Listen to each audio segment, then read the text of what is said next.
1997년 6월 18일, 일본 미야자키현 쿠니토미정의 한 산속에서 여성의 시체가 발견됩니다. 5일 전에 실종된 요코라는 여성. 그녀가 사라졌을 당시 경찰은 유력 용의자를 특정했지만 증거가 없었기에 주시만 하는 상태였죠. 경찰이 범인이라고 의심했던 이는 요코의 카드를 사용해 돈을 인출했던 이시카와 케이코라는 여성이었습니다. 하지만 당시에는 요코가 살해됐다는 증거가 없었기에 경찰은 그녀를 주시하는 것 말고는 할 수 있는 것이 없었습니다. 그렇게 요코의 시신이 발견되자 경찰은 케이코를 신문할 수 있었고, 처음에는 모르쇠로 일관하던 그녀도 요코의 사진을 보여주자 결국 범행을 자백했습니다. 그러면서 밝혀진 또 하나의 사건, 케이코는 요코를 살해했던 것이 첫 살인이 아니었던 것입니다.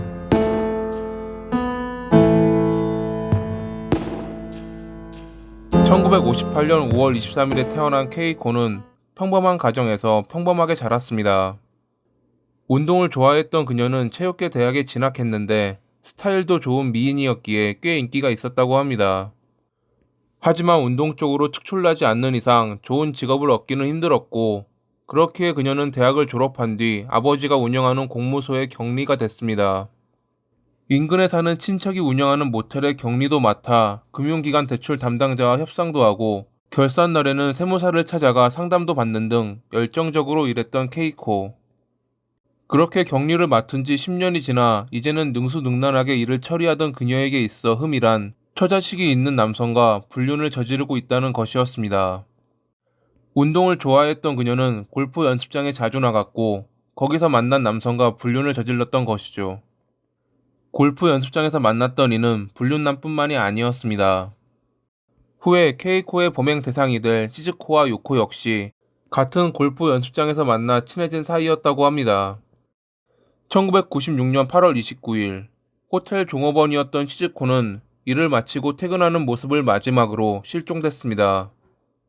그녀는 독신 생활을 했지만 가끔 연락하는 친척이 연락이 두절됐다며 실종 신고를 했죠.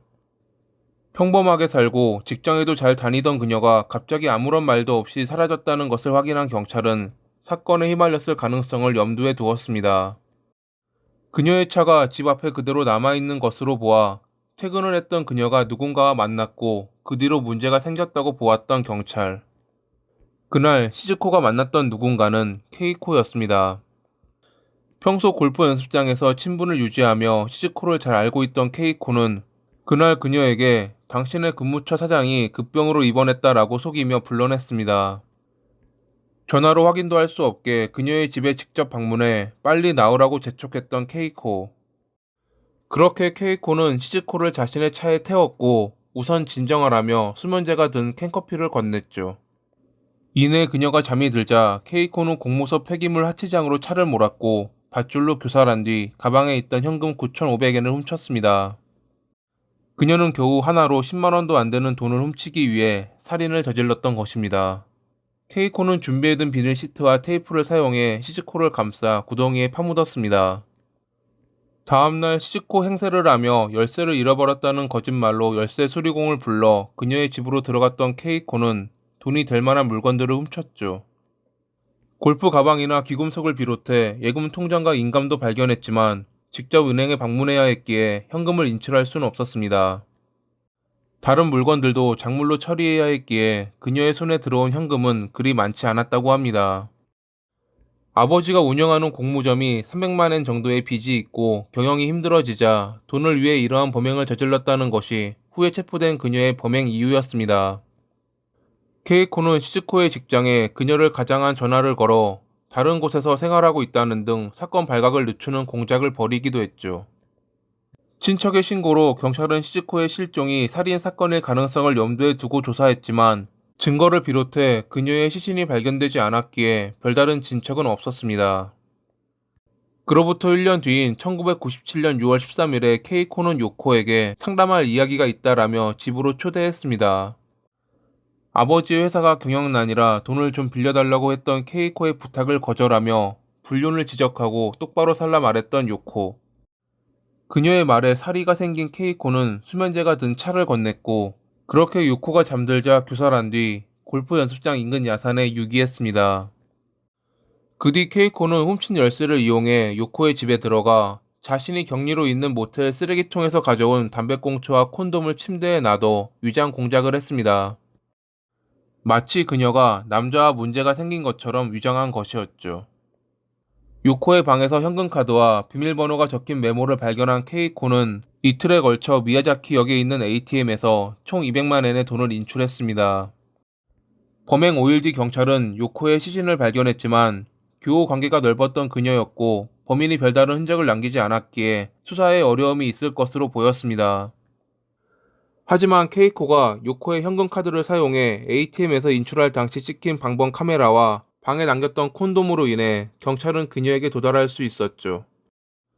화질이 그리 좋지 않았고 넓은 모자를 쓰고 있었기에 방범 카메라만으로는 확신이 없었지만 요코의 집에 그녀가 남겼던 위장용 콘돔을 만든 회사가 그녀가 격리를 맡았던 모텔에서 제공하는 콘돔을 만든 곳과 동일했던 것이 단서가 된 것입니다. 그렇게 케이코는 체포됐고 신문 중 결국 범행을 자백했습니다. 요코의 언행 때문에 사리를 품었다고 하지만 미리 준비해둔 수면제와 범행 도구인 끈, 위장 공작으로 인해 그녀의 말은 거짓이라는 것이 금방 드러났죠. 모든 것을 포기한 듯 1년 전에 저지른 시즈코의 살인까지 자백했던 케이코.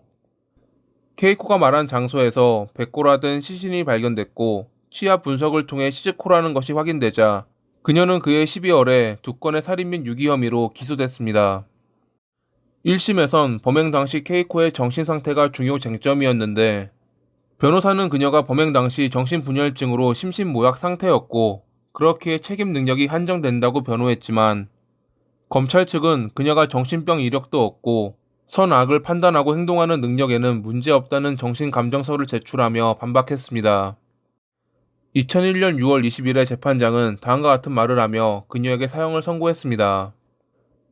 범행 도구를 미리 준비하고 발각되는 것을 막기 위해 알리바이 공작을 하는 등 목적 달성을 위해 교활하게 행동했으며 정신분열증 역시 입증되지 않았기에 책임 능력이 한정된다는 주장은 인정되지 않는다. 케이코는 항소심에서 모든 범행은 불륜남이 저질렀고 자신은 협박을 당해 거짓말을 했다고 주장했지만 그녀가 훔쳤던 돈을 회사의 빚을 갚는 데 사용했던 정황과 불륜남의 알리바이로 인해 신빙성이 떨어진다며 미야자키 지법은 2006년 9월 21일에 사형을 확정했습니다. 돈 때문에 두 사람을 살해한 것도 모자라 나중에는 범행을 불륜남에게 덮어 씌우려 했던 케이코. 사형수 감방에서 사경을 쓰며 남성 감방은 안뜰에 벚나무가 보이는데 자신의 감방은 바깥 경치가 전혀 보이지 않고 비닐 다담이라 불편하다는 투정을 부리고 있는 그녀의 모든 불만이 사라지도록 하루빨리 형이 집행되기를 바라며 이만 글을 마칩니다. 오늘도 시청해주셔서 감사합니다.